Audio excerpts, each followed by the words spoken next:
Welcome to Secrets from the Scene, a show for local musicians who want to improve their music, grow their audience, and learn about Minnesota's music scene. If you're interested in talking about all things music related and meeting interesting people from our local community, you're in the right place.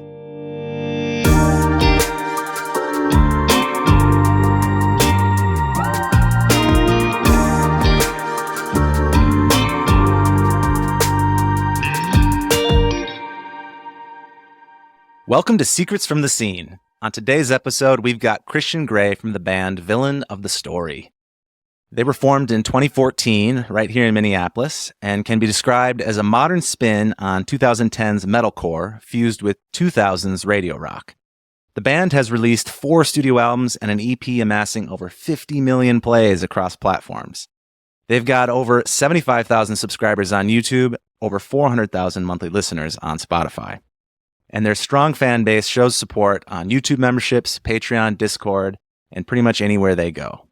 Villain of the Story has been signed, then gone fully independent, and then decided to sign again with a label recently, a journey I know we'll dig into later. They have an extremely strong and impressive DIY ethic. They do most of their own recording, releasing an album every 1 to 2 years.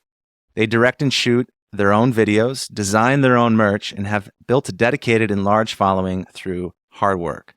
They've played with huge acts, I Prevail, The Word Alive, The Devil Wears Prada, and played local Warped Tour here in Minneapolis. They've toured DIY all over the country and up into Canada. I'm so excited to chat with Christian today and learn all about his band's growing success. Please welcome Christian.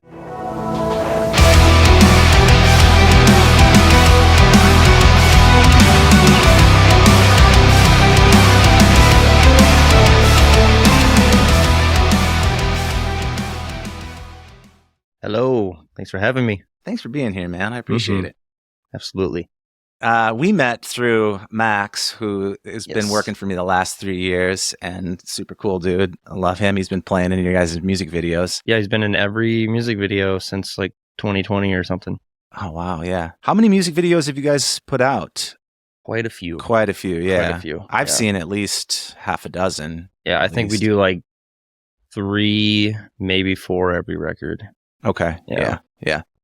That's amazing. I want to dive into your guys' process on that. But first, why don't you take the listeners through, the band's story, how you guys got formed, where you're at now. Just give us some background. Yeah. So I do the screaming vocals and I do some singing. Mm-hmm. I write the music primarily. And then my brother, technically stepbrothers, but since we were 2 years old, so it's like we've always known each other as brothers. So he sings. And then he writes the lyrics and the melodies for the most part. So we've grown up doing music together pretty much forever.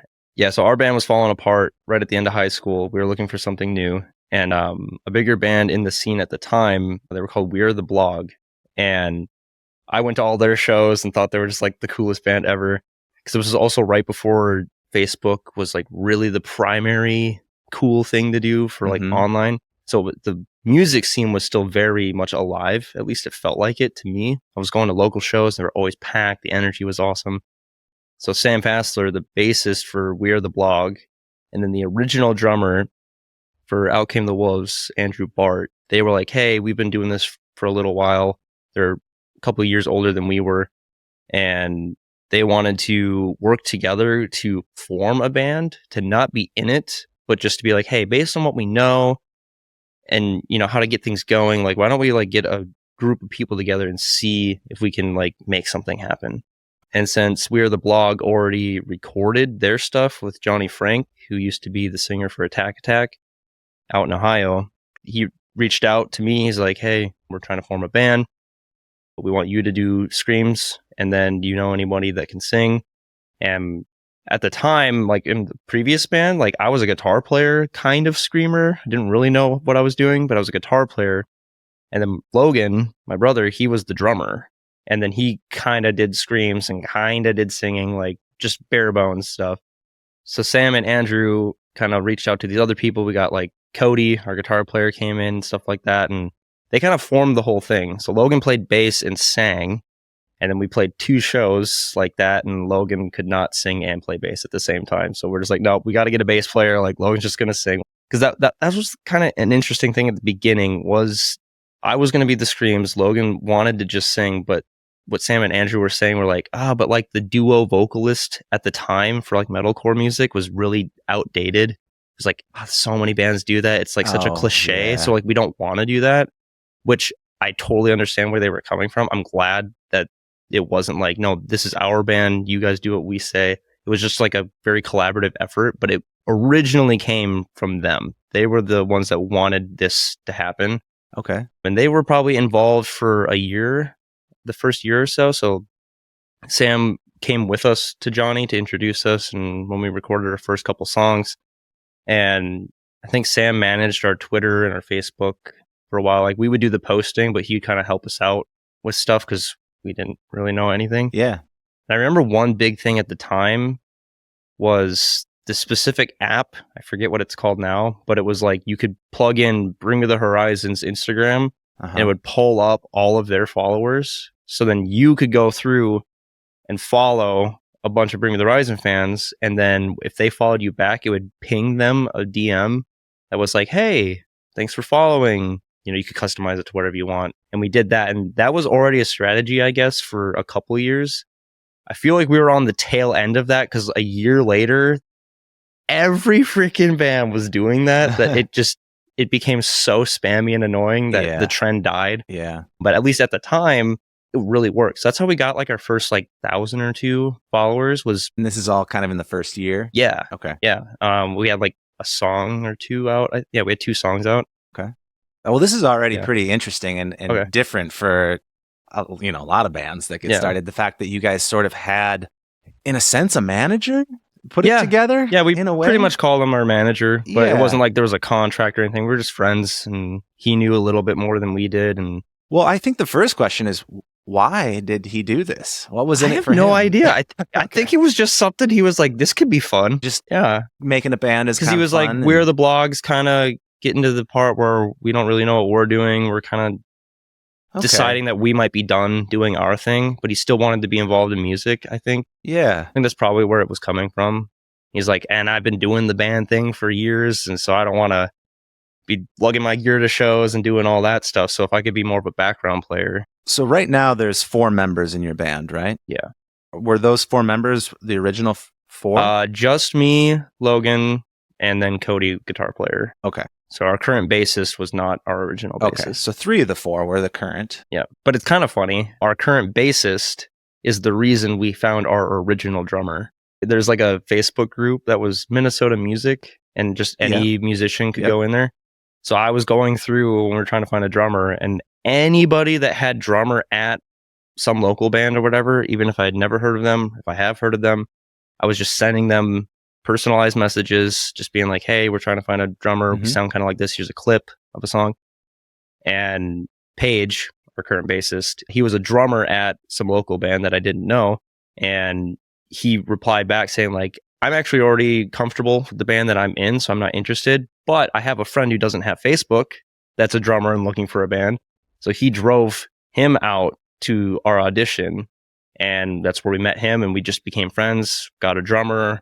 And then all the years later, he's just been a really good friend and supporter. He was there from day one, literally. Yeah. And when we needed a bassist at the time, he had switched from playing drums to playing bass in his band. So when they broke up, we needed a bassist. We're like, you're a perfect fit. We're already like best friends and awesome. You're good at bass. So like, let's do it. And so you guys were just out of high school at this time when this formed? Yeah, I think we were 19. Okay. Yep.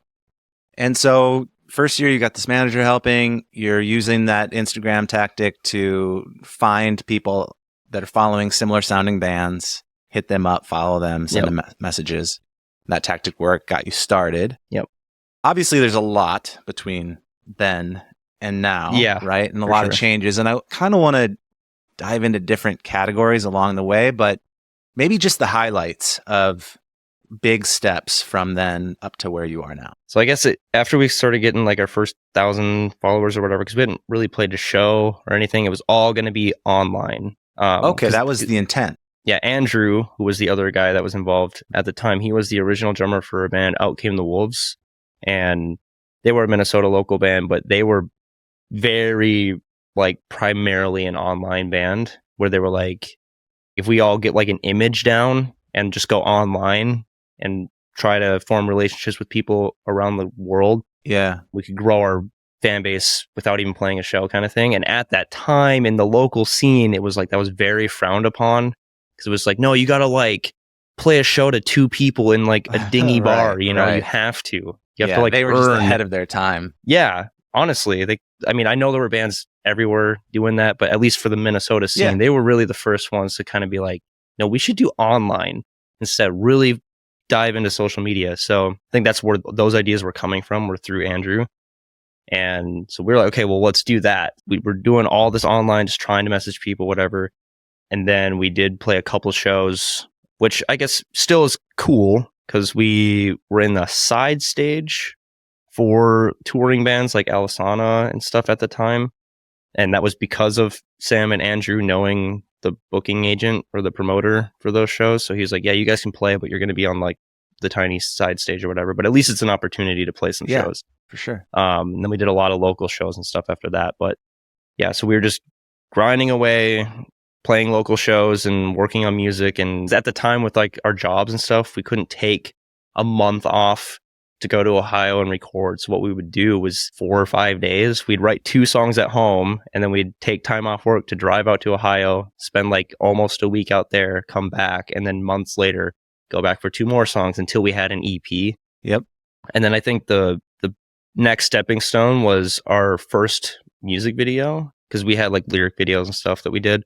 But I was looking around for directors and whatnot, and can't remember his name off the top of my head, but some guy supposedly was working at Outer Loop Records at the time was saying, hey, I just came across your songs, like they're pretty good, we might be interested in signing or something. So we're like, oh, already? Like that's really cool. It never went past that. But what came out of that was me asking, well, we're actually looking to shoot a music video, so like who should we go to? And he connected me with Jeremy Tremp, who when I looked into him, he did, I think, like the Word Alive music videos, plus the Fall music videos, bands I listened to. He had done a couple videos for. So I'm like, ooh, okay, so this is an actual video director guy. So it was a $4,000 music video, which we were like, what? Which is cheap because he was like, if you're a label, you know, you have a budget for it, but like you guys are like starting out DIY band, like I'll cut you a deal. So Jeremy, we worked with him multiple times. He was awesome dude. But yeah, that was our first big thing, was like, oh, we really need to spend money. At the time, local bands like had music videos, but it was very, very DIY. I don't even know how to set exposure right on a camera type of stuff, or a friend that kind of knew stuff. Yeah. But like this was an actual, like he had a cinema, like red camera or something, and like actual lighting. And it was a whole experience. It was just him. It wasn't like a team or anything. We haven't done a music video with like a whole production crew, but that was like our first experience of like a real music video shoot. So we already learned a lot just by how he was directing us and stuff.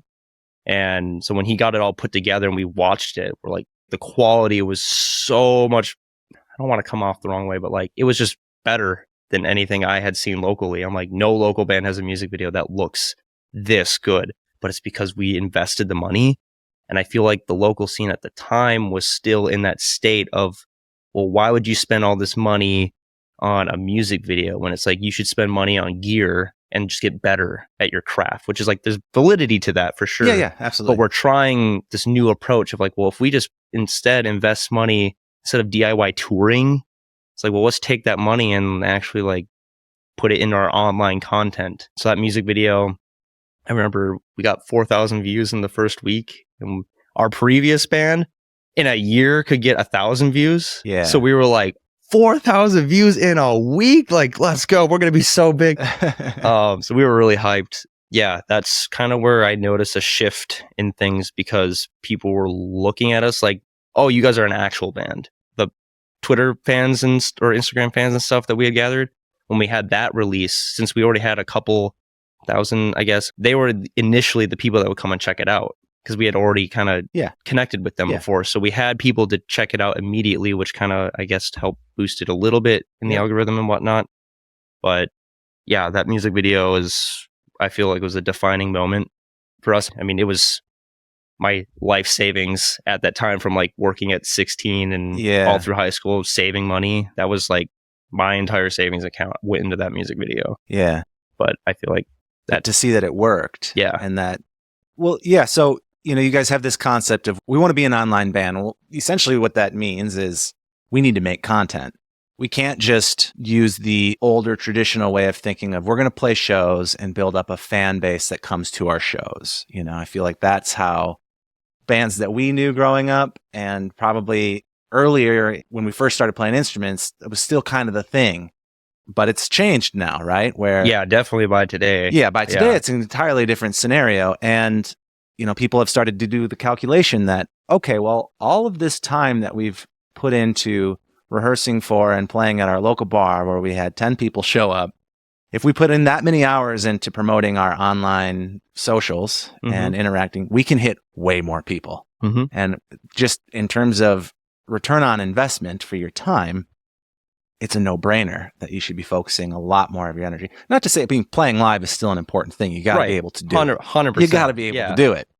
But there's a lot of local bands that spend most of their energy playing for small little crowds, where if they put that kind of energy into playing for, or into at least connecting with an online audience and putting out content, then they can grow quicker. And that's sort of the strategy you guys were looking at. And when you put your first big investment into this music video and saw, oh, this can work, that's like, okay, keep going. You get that motivation. Yeah, one thing we really learned from Sam and Andrew during the beginning phase was to not oversaturate. So I guess that was part of the strategy as well, is like instead of doing a show every weekend or every month, just around the same area to the same, or like, dude, you guys got like, we'll play one show and then like you got to wait like 6 months to play a show again or something like that. Because if you really want people to come see you, you have to create that demand. Yes. That if you're always available and it's always like free, or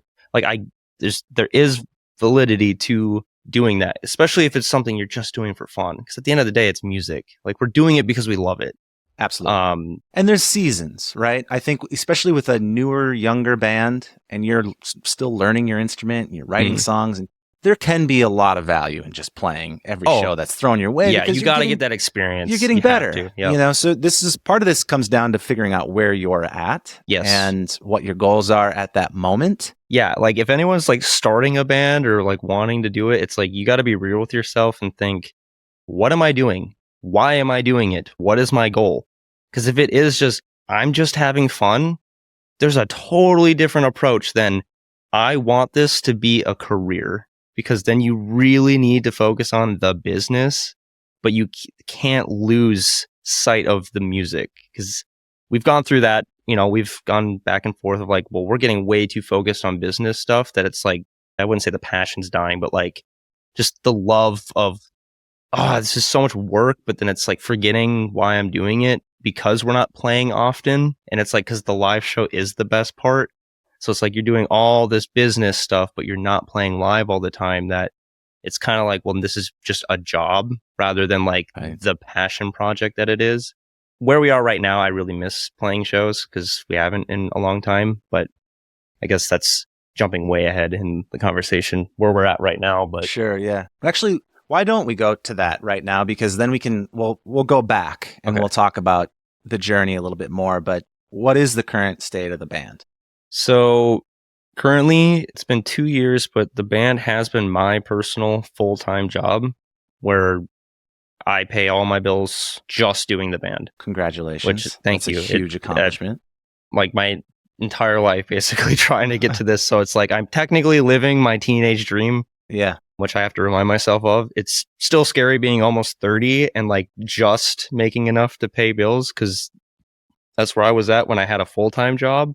So then it was like, well, I basically replaced my full-time job with this, but now it's like, I still feel like, I'm a struggling artist because like, I'm not really getting ahead, but it's all perspective. It's just like, but I am doing something that I love to do as my job.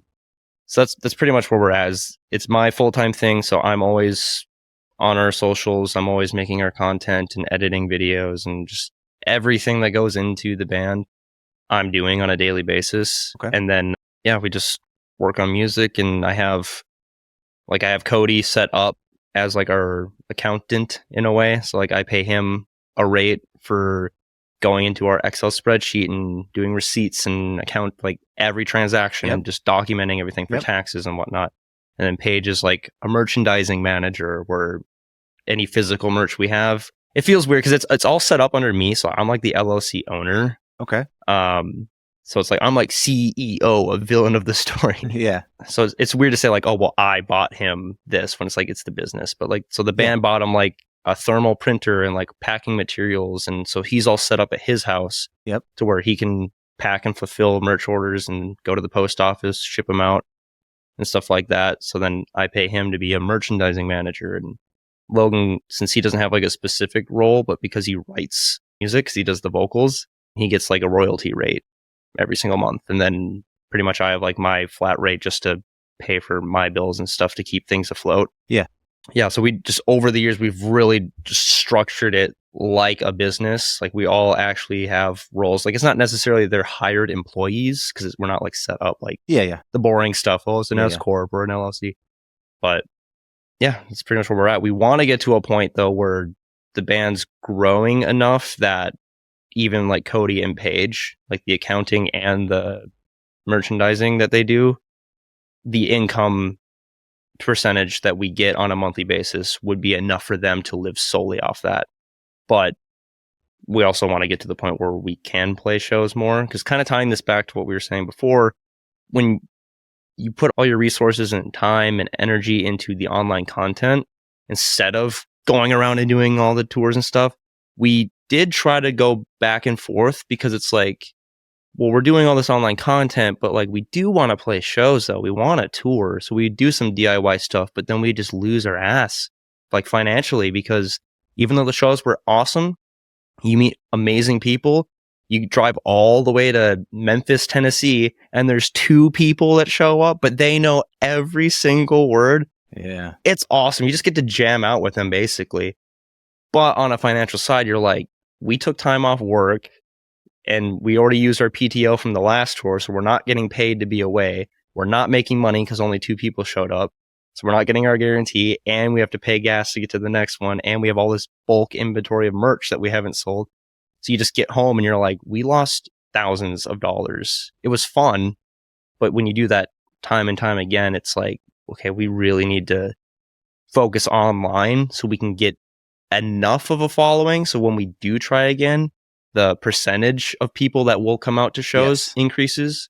Yes. So we've dabbled. We'll like go online for a while. All right, let's test the waters. Okay, it's a little bit better. Now there's 10 people or 20 people. And then we go away for a bit. We'll come back. And then it's like, okay, well, now there's like 30. So it's kind of, you can do both. But I definitely feel like anyone starting out, it's just from a business standpoint, if you can just build an online following. Well, and you always have the choice of playing locally, right? Yeah. Yeah. So you can always do just sparing local shows where it's not oversaturating like you mentioned earlier, but that way you do get some playing, and then hit the areas where you think you've got the biggest fan base at the time. Well, that's cool. So you guys have clearly had the more difficult discussions about what everybody's role in the band needs to be and made that clearly defined. And it's not equal from that standpoint. It sounds like you do a bulk of the work, right? So how you split up revenue is different, how you pay each other and all that. It sounds is very customized to your needs, to your situation. Yeah. Yep. And I'm sure that evolved over time and figured it out. Did that just sort of naturally fall into place? Or was that like some people were like, no, I want to be more involved? Or like, how did that get sorted out? Because so many bands just go, we'll split it up evenly. Yeah, because that's what we were doing. I'm glad you asked that, because actually the reason why we even shifted into this model, I reached out to David Puckett he drums for We Came as Romans. I reached out to him like, hey man, like, could I hire you for like a consulting call or something? Because I had done that in the past with him, like just business talk and whatnot. But then he was like, hey man, no, you don't got to worry about it. I'm kind of busy right now. So he just sent me a couple of voice memos. And I was asking like, what do we do like for the business? What's your guys' setup? And he was the one that like had the insight of like, well, we actually have roles. So like I do this, so I get this. But then on the touring side of thing, we split it evenly because we're all actively together working for tours. So that's tour revenue. But at home, I don't remember the specific details of their situation, but from what he was telling me, I took that and brought it to the guys. I'm like, hey, do you guys want to like structure this to where you're actually like earning and getting paid appropriately for like what you're doing. Because if we all just split it evenly, like, well, the goal should be, well, if I can take this full time, I need to make enough so I can do it full time. Otherwise, I need to go get a job again, because I had the same job since high school all the way up until I quit to do this. So like 8 years or whatever. Yeah. If I can be full time, we get everything done quicker. When it came to recording, I can record an entire album on the guitars and program the drums and do all the symphony stuff. Like, I can write the album significantly quicker than it would be if I work 8 hours, I'm tired, I come home, and then I just work on the band for 4 hours or something. You know, that was the grind for 8 years, was trying to do both. Because if it's something you really want to do, you have to make sacrifices. I like talking about this because this structuring and this sort of behind the scenes details of how the band works is a huge reason of why it's successful, in my opinion. A lot of bands break up, right? They can't stay together for, you guys have been, 9 years now or whatever. Yeah, we're coming up on 10 in January. Because at some point, well, I mean, sometimes things just happen, families and moving and jobs and lots of different normal life scenarios. But a lot of what happens is one person's doing all the work and everyone else is not, and that person gets resentful and leaves. I hear that time and time again, right? It's not fair because everybody's splitting the revenue maybe equally, but they're not splitting the work equally. And it's really hard to split the work equally because not all the talents are split up equally. Mm-hmm. So I love that you guys had that conversation of how can we pay each other for the roles that we're doing and what role should we take on in the first place? Now, I think that it's important to note that, again, if you're a new band, you probably can't do that right away. Yeah. And because there's probably no income. You're just going to be in debt. You're just spending money. You're in the investing phase. You're in the investing phase. Yeah. You're in the grind and that's going to last for a few years where you're just putting money in. Mm-hmm. But if you're putting money into the right things and you're growing a fan base and taking the type of job that allows you to maybe be able to do both things where you're not completely drained from the job, you're able to do both, then you can potentially get to the place where you can have that kind of conversation. That being said, I still think that clearly defining roles, even if they're not paid roles, in the beginning, is still awesome. Yeah, I wish we would have thought like that before, because I feel like it's just productive. And you could still incentivize the roles, you know. I think it's totally fine to be splitting revenue equally. And if you're in a band, that's how you do it. That's all great. But then try to split up the work equally too. Right, yeah. But if you can't, it's okay. You know, if there's a tough job that no one wants to do, to incentivize that person to take it on and put in more time, if you know it's important, to give that person some more pay for it, incentivize it. And yeah, that's something that I really love about the group of people that I'm with. Obviously, my brother, but Paige and Cody, it's just, you just hear horror stories of bands just not liking each other and all this stuff all the time. And I'm like, I am so thankful for these other three people and like for them to be in the band. They're the perfect people for me specifically as Christian. I could not ask for a better group of people to be in a band with, because when we had those conversations, the way you were saying that, I'm like, oh wow, like I wasn't even thinking about it like that, like, oh, the tough conversations, because like that is a tough conversation. But with these guys, it was just like, hey, like we're just all trying to do the same thing and we've been on the same page and we're always just vibing and matching each other's energy and like where we want this thing to go. That's so crucial. So yeah, when we had those tough conversations, it was a little easier. But no, you're right. Those are tougher conversations, because thinking back to the beginning, if we were talking like that, like, oh, well, I do this, so like I need to get paid more. And it's like, but we're a team, man. You know, we should all, very tough. But I honestly think like me working a day job and then coming home and grinding it out and everything, I feel like it wasn't until late 2016, maybe 2017, so a few years into the band, where the shift of like, well, I would come home from work, hang out, maybe do a little bit for the band, and then just live a life because I'm tired. But then I got like that shift where all of a sudden I'm like, man, we aren't like really growing or going where I want us to. So it was like, I had like kind of epiphany moments or whatever that I'm like, oh, because I need to really actually continuously focus on the end goal, reverse engineer that, and take steps every single day to get there. I'm like going into self-help stuff and psychology of how to build a business and whatnot. And I just all of a sudden got interested in it. But for the first handful of years, especially like having a music video and have someone like from Outer Loop Records is like kind of interested in thinking I'm not like in an entitled way, like, oh yeah, we're just going to get signed and everything's going to be fine. I knew that signing doesn't just mean your problems are solved. Yeah. But I had this kind of like false sense of feeling like, oh, if people are already interested, well, we're doing enough work then.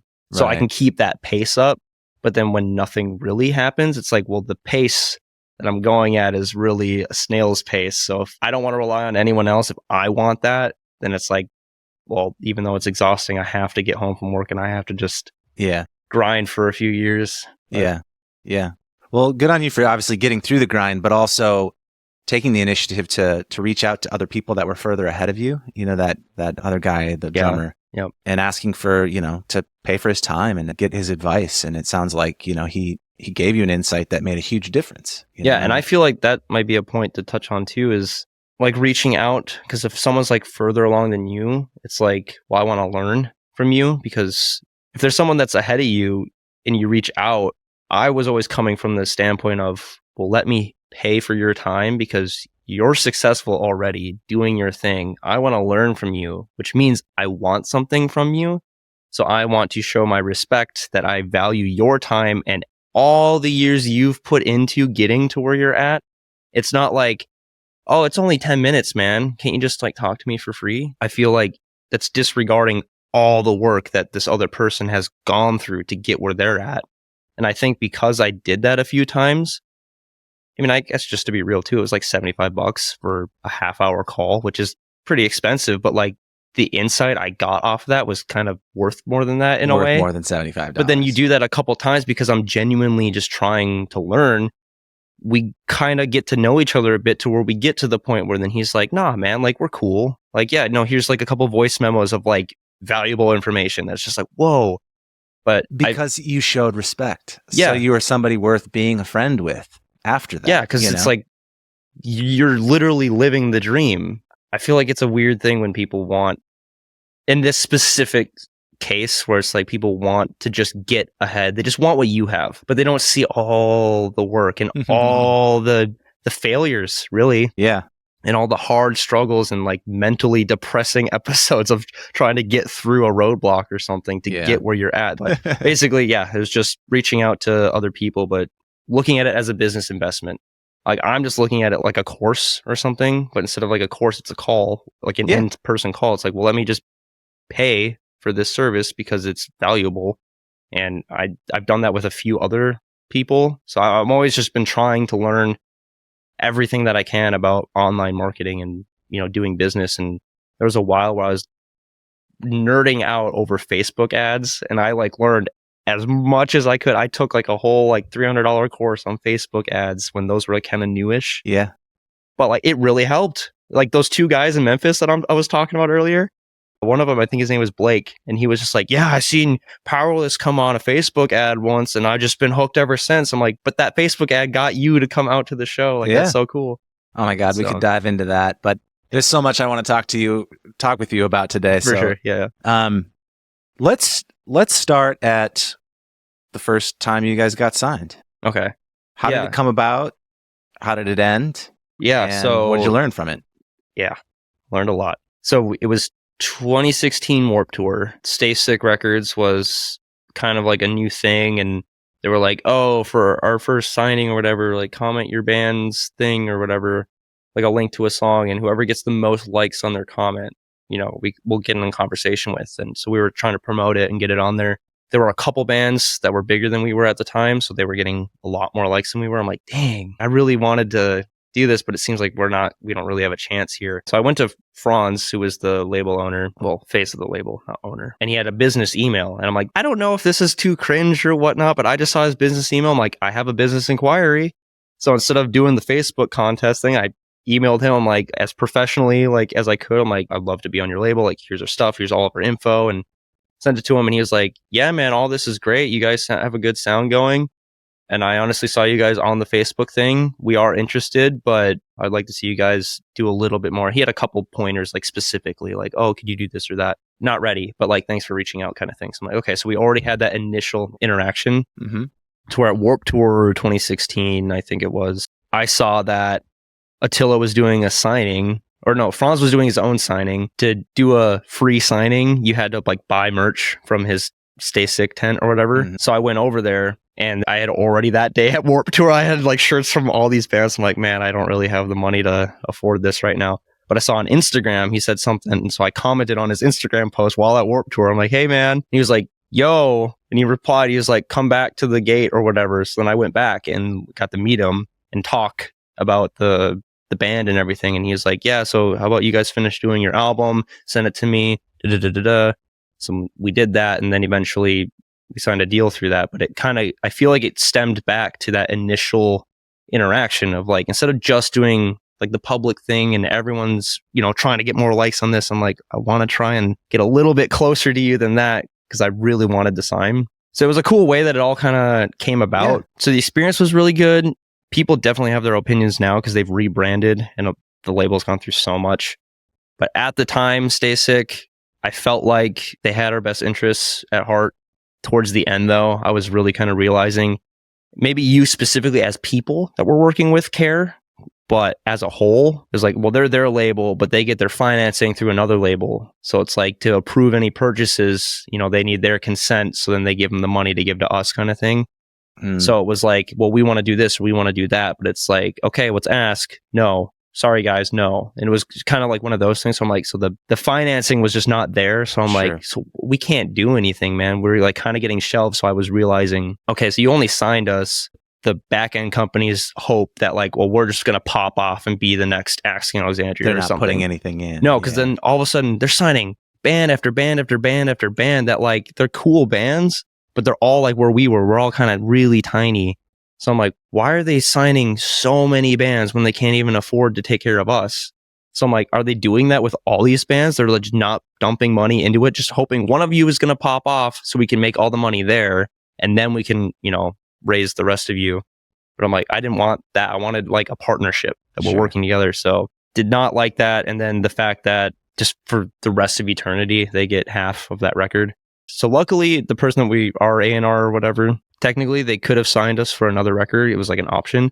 But he's like, you guys are getting shelved so hard right now. So I can terminate your contract. So I will always be appreciative of that they let us leave. And then after that, the label was going way downhill. So we got out at like the perfect time. That was like a really sketchy time for us because, well, we had spent thousands of dollars on this album and music videos, and we signed it away, didn't get reimbursed for it. That was a mistake that we didn't think of. Like there was no reimbursement in the contract deal. And since we had already paid for it, it was supposed to go to marketing. Well, what does that even mean? You know, I've learned that that's just kind of like oh yeah, we'll just put it in marketing, and then like it doesn't mean anything. Yeah. So we were just out thousands, and now they take half. So then I was like, when I was learning Facebook ads, I'm like, well, if I spend X amount of dollars to get a CD sale from someone on an ad, well, when they buy it, half of it goes to the label, half of it goes for us. We're still losing money because it didn't even cover the cost of the ad. So I'm like, we can't even promote this record anymore. It's done. And they're supposed to be doing that. Yeah, but like we're not signed anymore. So they have no reason to push it. They're just like, we'll just casually, passively make income off your record forever. So I was like, wow, we kind of got screwed. Like, dang. So now we're in debt. We're making no money back off of that. And we can't promote it anymore because it's pointless to push it. So we have to do a new record. Yeah. That we have to go even further in debt. So we were all just like from our day jobs, just pouring our money into this. And we got to the point where I literally had $8, like I was saying earlier, I had $8 in my checking account and a $20 bill in my pocket to my name, all for the love of breakdowns and screamo, dude. So I just really learned that the DIY thing is what we wanted to do because I love not having to wait on a response or be told no. I like the idea of having another mind involved, so then I know I can bounce back and forth to know I'm making proper decisions because I know I don't know everything. But the fact that we were DIY again, I'm like, okay, well, I can just make all the shots, I guess. When we went to record that next record, we had a really important conversation with Johnny, who sat us down. He's like, look, after that whole label thing, like, you guys need to make money. Like, you're at the point, you've put out an EP, a record, you're about to do another record. Like, you guys need to really start thinking about this more as a business. So how can you do that? And we're like, I don't know. We just start listing everything.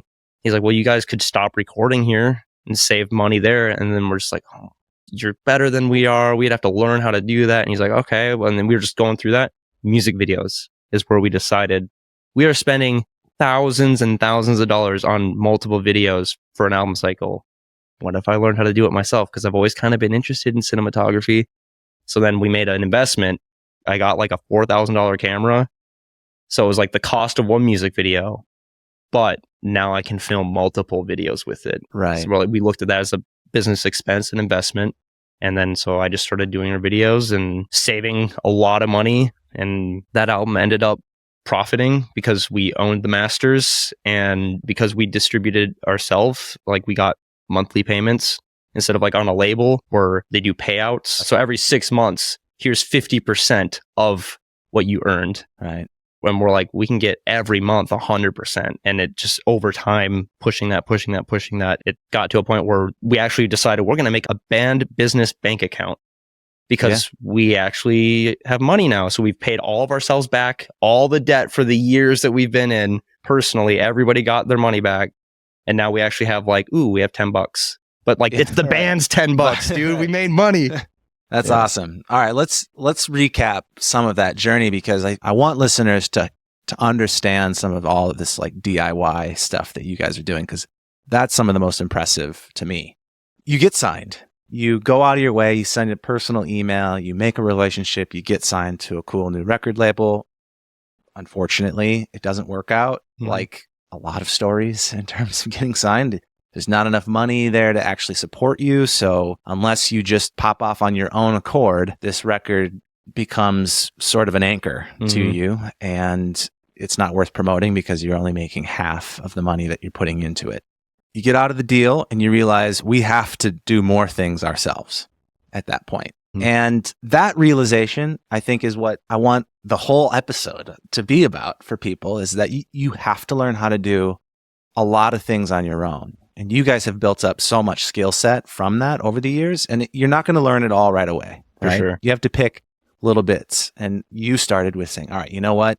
We're going to figure out how to do some video stuff on our own. At least then we can chop that down. And I think it's smart. If you try to do everything on your own right away, there's so many facets. And you probably need to work with some professionals first to some extent, because in the recording process, there's so much to learn from working with a producer. And you had already mentioned in the video process, when you hired your first, like, we're going to do a real music video, it was just eyes wide open of, whoa, this is how it's done. Yeah. This is how you do it.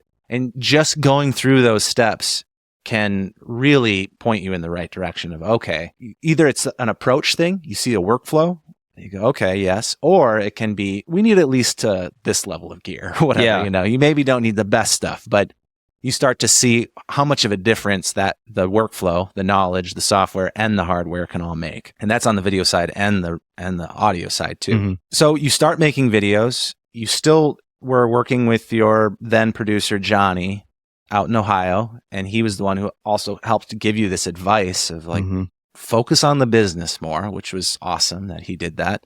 But so that next record you still made with him then? Wrapped in Vines was the one on the label.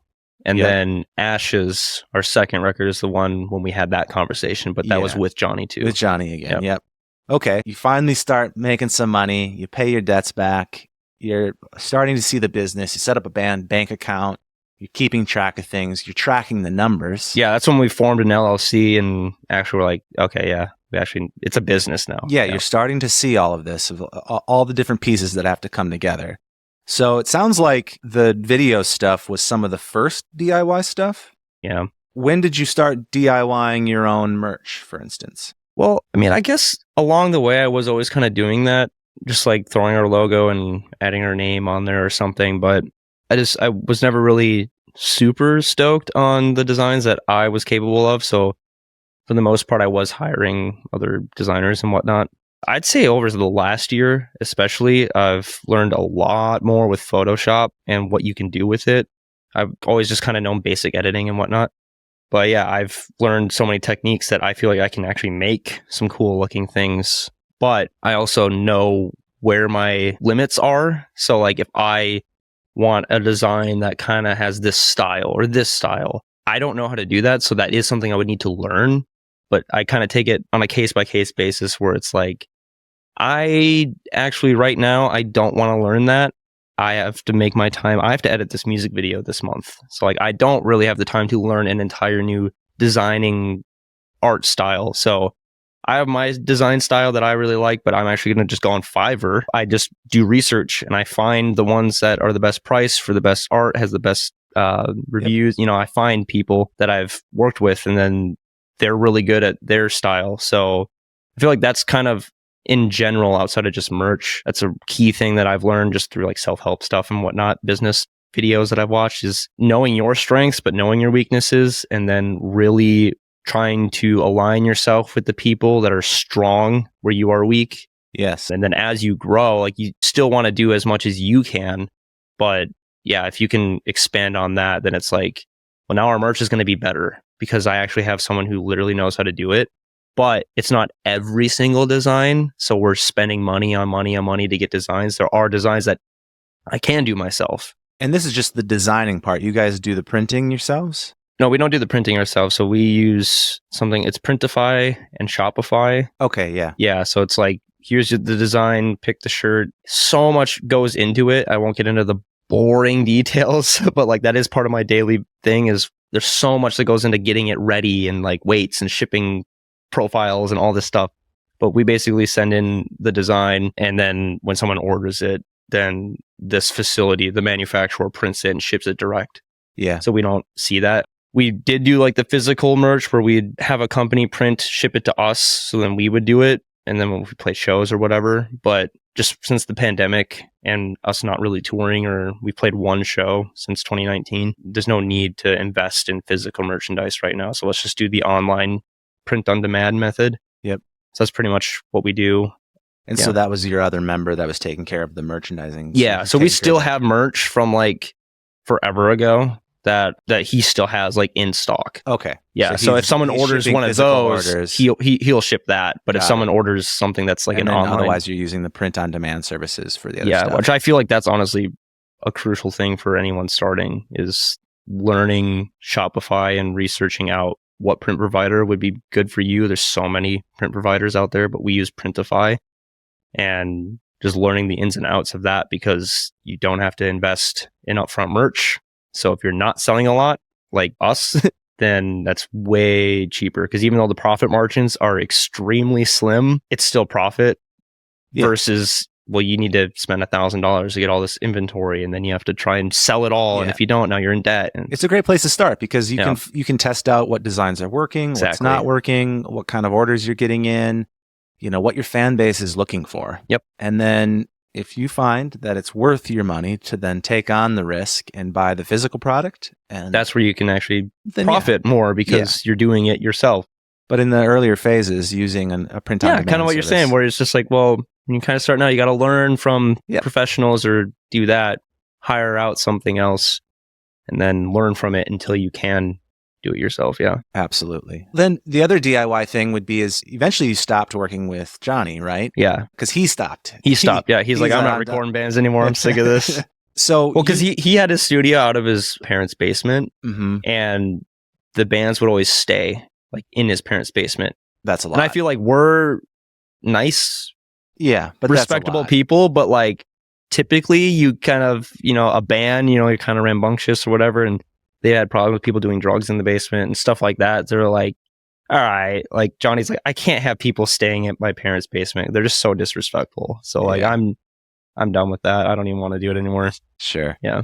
So you guys were in a position of, all right, do we find another producer or start doing this ourselves? Yeah. So how did that go? How did that morph into you deciding, you know what, I'm going to pick up this skill next? Yeah. So, because our guitar player, Cody, he knows audio. So like he has like his own little home studio and stuff, but he actually knows more technical stuff with like recording and everything. I know minimal, because I have my own home studio stuff, but only for like writing stuff, not like mixing stuff or recording stuff. But when Johnny said he was not going to be doing it anymore, we're like, oh man, we've had a working relationship with you since the band started. So like, this is a whole new era for us to be in because the process is not going to be the same anymore. But then he told us that for his own music, Bill Murray, he had a guy, Will, who was mixing his stuff. So he got us in contact with him.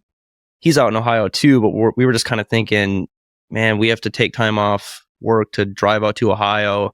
And if we're going to have to also get a hotel now, instead of having a place free to stay and working with someone new, it was just kind of this thing where like, we don't really want to spend the money and the time away from home and all this stuff. So we actually already have the gear here. Why don't we just kind of learn how to use it a little better? So that's where Cody was like, yeah. So he actually, in his closet, he actually made more of a vocal booth in his closet to where we just go over to Cody's house and record vocals there. And then I'm like, well, I know how to play guitar, and what I've learned when I would go with Johnny for like, oh, do that take more, put your palm right here for the chug more, like placements and all this stuff, or what's a good take, even though it sounded good, like this take will be better. So like, and I know I'm not perfect at it because I don't have a professional over my shoulder, like picking out all the wrong moves, but I feel I've learned so much from being with Johnny that for the most part, I have an ear for that kind of thing. So then I would just start tracking the guitars at my house because I'm already here. I already know the songs. Mm-hmm. It just, all of a sudden, it just made way more sense that we literally have the gear. So why don't we actually just use it? And then we'll send stems out to someone to mix and master. So then we used Will for a while. And now we're working with someone, Sebastian. He's in Barcelona, Spain. Oh, cool. Yeah, he just reached out on an email like, hey, I like your stuff. All of a sudden it worked out and we love his mixing, and it just, yeah. Yeah, I think, again, this journey of like you invest, you put money into working with somebody that knows what they're doing so that your very first album sounds great, you know, that you're already doing stuff at a professional level and you can get up and running fast and you can be building that fan base with good content. Mm-hmm. But eventually, in order to keep the wheel spinning, you have to offload some of those investment places until you can at least, you know, get enough money coming back in. Now, you might get to a point where there is enough income coming in where you might say, let's go work with another producer because you want to. Yeah. And because maybe it goes faster or for whatever reason. Yeah, if it's less work for you now, but now you can actually afford it because you're not losing money on the investment. Right. It's like we actually have profit to spend on that. Yeah, we're comfortable with taking the workload off of us because we've done it for so long to get us to that point. Yeah. Yeah. And so you took all the things that you'd learned from working in a studio with a producer that was doing well and knew what he was doing. You take those skills, you take them back home, you start learning, you get better at the skill you're on your own. And then you still said, well, we're not going to mix, we're not going to master. It's another skill that's going to take even longer to get. And maybe someday, you never know. And I also feel like sometimes you're too close to your own art that it's just like you need that other ear. When I work with clients that have done both, you know, they've recorded with me and they are looking at doing some of their own recording, it's usually the number one thing I say, all right, just when you get to the mixing stage, take a swing at it, but don't be afraid to send it to me because that's where you're going to get the most frustrated. You're going to be up all night working on it on version number 50. And and it's still not going to sound as good. That's when you just need, and not necessarily me, but you got to use somebody else, somebody that hasn't listened to it all day, every day, and a professional. And part of mixing especially is that you just need to have a good enough setup that you can actually hear what's going on. Yeah. And a lot of people's home studios aren't acoustically treated at all. Yeah. So it's just not, you're just you can make it sound perfect on your speakers, but then it's not going to translate. It actually does not sound that good. Yeah. Yeah. It's smart. It's, again, taking the things, it's like, what's the next logical step that we can do on our own with the least amount of investment that's going to save us a lot of money over the long run to keep this thing moving. I love it. And then the other DIY thing that I know you guys have been doing is the touring. And some of that you've said has been not as optimal, but it's a lot of fun. Yeah.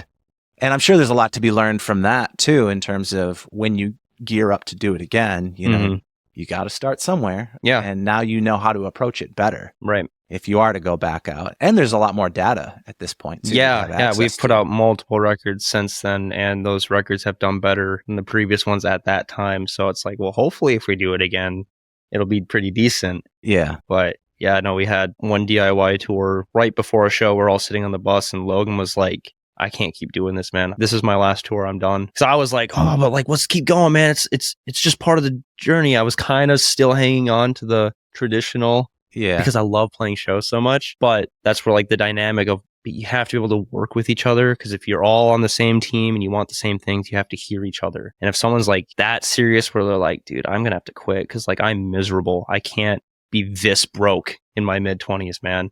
So having like a really serious conversation and then going out and playing a show, but then that show's awesome. And so then it kind of re-sparks like that motivation of like, well, maybe we should do this. But then the high of the show wears off and you're like 2 a.m, pulling up to another Walmart parking lot. And it's like, okay, no, actually this does kind of suck. But yeah, so we've just decided that, yeah, no, we're not going to tour until it actually makes sense, because then you can actually do it for fun. I do agree, like that is part of the process. You just get that experience under your belt. Go out knowing you're going to be broke, but like having as much fun as you can to just get an idea of what it actually means to do the process of waking up and doing a show and traveling and all that stuff. So it is great. But yeah, when you look at it financially, especially now, like Logan has a 2-year-old, I have almost a 1-year-old, Paige has a 1-year-old. Like we have daughters now and families and like approaching 30. So it's like that's what's so cool about the modern age is we can decide what we want to do. We're not forced to be on the road to make money doing music like in the old days. It's like, no, it's like everything we've learned. If we just focus on the online, stay at home, we can have both. We can have a successful band, and we can have a great home life. Yeah. Because sacrificing home life to be on the road to play for 10 people, like we could justify that torment for, because we were like 22, 23, but at this point in our lives, we're just like, we just don't even want to do that. Yeah. But yeah, so that's where we're at right now, is just trying to keep doing our online thing until we get to a point where we have this sense like, well, hey, let's do another one and see how that goes. And if it is a little bit more successful, then maybe we'll do another one and another one. But, it's just, you got to test the waters, because we want to tour again, but yeah. Of course. Yeah. Okay, so I would just hate if we didn't get to this topic, which let's talk about the online marketing stuff. I know you guys do Patreon, YouTube memberships. Walk me through, outside of we post on social media, we make content. Obviously, that's a part of it, right? You're making music videos, you're putting out music, and you're posting. Specifically about the paid communities where there's extra access, where you really get a more deeper connection with fans, the people that are really wanting to be there. Walk me through that stuff. What platforms work for you? What hasn't worked? Anything you want to cover is fine. Yeah, so we recently just made the switch over to YouTube, because we were using Patreon for years, but we're really bad at promoting it, because I feel like that's probably my worst quality as for the position of like CEO, a villain of the story, businessman, is like when it comes to actually trying to get people to buy stuff, I'm probably not the best person. I'm not a good salesman, I guess. That's just me being self-aware. So I was never really good at promoting the Patreon, but we just got to the point where I'm just so sick of the user interface for Patreon. Like it works for some people, but for people to go to another platform to then see and make an account on there, a lot of people don't even know what Patreon is. What is this? I got to give them my email, all that stuff, and then get the content through there. Where YouTube, we already have a following on YouTube. So it's like you already have an account. You're probably more secure with YouTube. So yeah, we just made the switch to YouTube because it just makes a lot more sense for us specifically. But the idea of, well, we can do a lot more, but since this is a business at the end of the day, it's like, well, how about any of this extra stuff? If we just make it a cheap little thing, but it adds up, because we had this thought like, oh, well, out of all of our Spotify listeners, if 1% of our Spotify listeners did $1 a month, everyone in this band could live on this band full time. That would be wild. It's not reasonable, but it's possible though. Yeah. So we're like, yeah, a couple bucks, and you can hear the new songs like a week early. Cause if you're like a dedicated fan to any band or whatever, and you could like hear the new song like a week early, like that's a cool thing to. It's access. Yeah.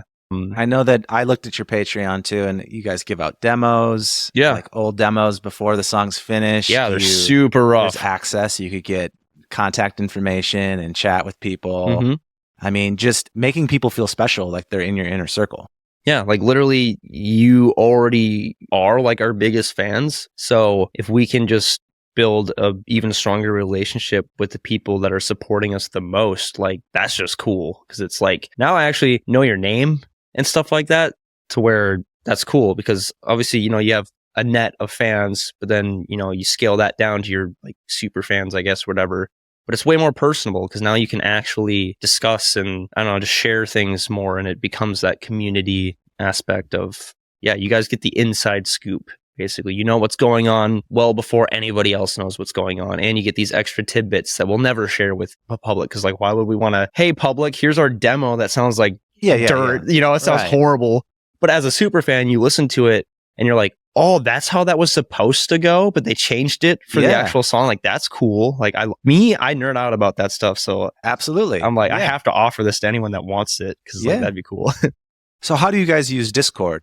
So yeah, it's kind of the same thing, but it is free because there's not like a paid thing. I mean, you can make private channels or whatever, but it's basically just like a villain of the story, like community hub where it's like, you know, we have all of our different channels where, you know, if you just want to talk about your favorite bot songs or like anything about the band, you can go to here. Or if you just want to talk new music in general, all these other bands. Just a community hangout spot. It's just a hangout spot. And then we have like alerts and stuff. So like if we do a merch drop or a new song, we can post in there, but then they all get personally notified.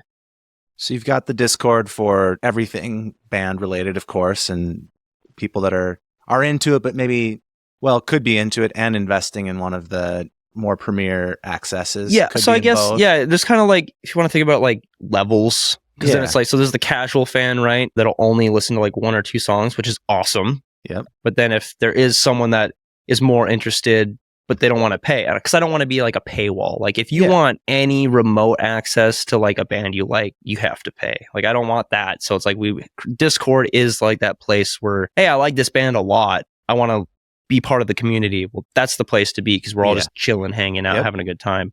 And then there's like that next level where it's like, if you want like the super secret sauce or something like that, like, yeah, you want to feel like you're in the top tier of fans. Yeah. Like show that I want to know everything about this band. I'm committed. Then you would go to Patreon or at this point, YouTube memberships or whatever. Cool. Anything else that you guys are doing and relating to that sort of community building, fan building? Are you still doing ads? No, I haven't done ads in a very long time. And I know the landscape has changed dramatically. So I have to relearn everything when it comes time to that. So essentially, you guys are making content, putting it out to the community that exists and then letting that build and grow. It's pretty much just being like kind of natural DIY at this point. I mean, we are signed, so like their marketing team, I'm sure, are running ads and doing stuff. As far as like what we're doing, like we're not specifically doing that. Like we're just really focused on writing because we're working on another album. I mean, it's written, but I just got to record this month still. So real quick, because I know you have to get going, but we never touched on this, and I just don't want to leave that story unfinished. Okay. But you guys did sign again. You decided to get back on a new label. Why, and how's it going so far? Well, it's going good. Yeah, we were just approached when we were independent, and we got like approved for like a Spotify playlisting, like the biggest metal playlist. At the time, the head director or whatever of rock and metal, that division's like shut down. Basically, no one really runs it anymore. But at the time, his name is Renowned. He reached out to us personally and was like, I love you guys. And he's like, so I placed you in this playlist where we're like, whoa, okay, that's awesome. And then he was like, do you have a label? Are you looking? We're like, not really, but like if the right offer comes along. And then so he had Out of Line reach out because they know each other. And we had multiple calls with them because we're like, we're really sketchy with labels, you know, it's like we're doing our own thing and it's fine. But then it kind of came down to just the way the deal's structured. It felt very fair because they can't really screw us and we can't really screw them. It feels as fair as you can get with a label because you're going to have to give up some stuff for leverage. But then we kind of push back on other things. It's tricky because they're in Germany. So they are an entire time zone like difference than we are. But yeah, just through conversations, it felt very fair. It felt like they were actually interested. You could almost say we sold out. I mean, it's not like crazy money, but like they actually had an offer. Whereas before we had already paid for everything and there was no reimbursement. They just took everything. You know, they paid for a couple things, but it wasn't anything crazy. So they actually like had an offer that we could take that money to spend on recording and everything. So then the band didn't have to. And we're just like, you know, it's not a long deal. So let's just see how it goes. We like them. They seem really nice after, you know, multiple conversations. And the deal just felt fine. So then it's like, so we don't need to personally invest. I mean, the band didn't need to invest in an album. They invested in it. So it felt kind of validating in a way. And the album that we did with them has been our most successful album so far. So that's awesome. It is 50-50. So it's like taking half again. Yeah, we're just kind of seeing how this next one goes. Because it was a 2-album thing. Mm-hmm. And then if it's still going great, awesome. If we're ready to go back DIY, we're ready to go back DIY. Because that was one thing we wanted to make clear. It's like, we are very DIY. So like, even though I know you have in-house resources, it's like, we kind of want to just do it our way. So that's kind of where we're at. Because the ideas that we have for like music videos or something are so grand scale, like just massive. I'm like, we would need like $100,000 to do this. Yeah. That's not going to happen. And we're sick of playing in the middle, because that's kind of where everyone is like, well, everyone can make their, like our first music video, the 4001. Mm-hmm. At the time, that was kind of rare because no one would invest the budget into that. But now every band has a really nice looking music video with a cinema camera that's like $4 or $5,000. Yeah. But then it's like, well, now it's not special anymore because everyone can make their video look good. So that's kind of tying it back to the previous part. Like, well, we need to do videos ourselves. Is like, does the quality really matter anymore? Because you kind of have to shift with the landscape. Because if quality was something that was missing, that's an opportunity. Like if we invest in quality, we're going to stand out. But now if everyone has quality, what can we do that's going to stand out? Sure. All right, so our quality may not be as good because I have my camera, but like the storyboarding, like the stuff that we can personally add to the story or the music video itself. Because all of our biggest videos have been ones that we've done ourselves. So I'm like, I think that's interesting. All of the ones that we spent $6,000 on or anything have like not profited at all. And I'm just like, maybe we should just like keep it all in-house because it's cheaper and they do better, because I think, I don't know, maybe something just translates more. I don't know. Yeah. I don't know what it is. I think in a world where, you know, the technology just keeps making access so much easier, everybody's at home setups and things keep getting better and better. It does come down to figuring out what makes you unique and how to get your personality across and how to connect with the people that your music is for. And if you can do that, then quality becomes less important. Right. And we're at a spot now where quality is a little subjective too. Like people love stuff that sounds lo-fi or, you know, because we just have all those options. Yeah. We have the options. Yeah. Dude, thank you so much for doing this. Yeah. This is awesome. Podcast is great. I know. I feel like we could keep going for like another 2 hours.